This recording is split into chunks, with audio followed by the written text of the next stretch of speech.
Insulin resistance হচ্ছে তার মূল কারণ হলো কোষে জায়গা নাই। আর কোষে জায়গা নেই কেন? কোষে কি জমেছে? চর্বি। কেন জমেছে? খেয়েছি, বার্ন করিনি, ব্যায়াম করিনি, কায়িক করিনি, রাত জেগেছি, টেনশন করেছি, সঠিক সময় ঘুমাতে যাইনি, উল্টাপাল্টা খেয়েছি, বারবার খেয়েছি। ক্লিয়ার? এবার বুঝছেন?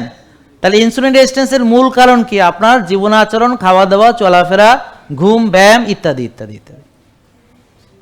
টেনশন, দুশ্চিন্তা, হতাশা, অনিয়ম চলাফেরা। ক্লিয়ার? তাহলে ইনসুলিন রেজিস্ট্যান্সের মূল কারণ দূর করলে কি হবে? 60 থেকে 70টা রোগ হতেই পারবে না, তার ভিতর ডায়াবেটিস একটা রোগ।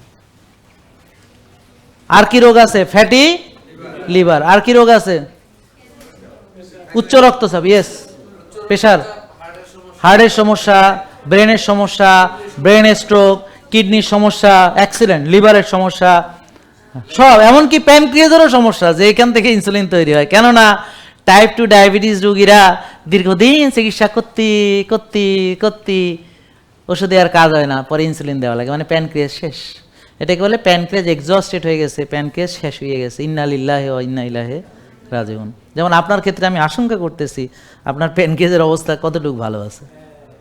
হ্যাঁ, খুব আশঙ্কা করতেছি, কারণ আপনি যেরকম শুকাইছেন এতে ভয় পাচ্ছি আর কি। তবে আপনি ভয় পেয়েন না, আল্লাহর রহমতে ভালো হয়ে যাবেন ইনশাল্লাহ।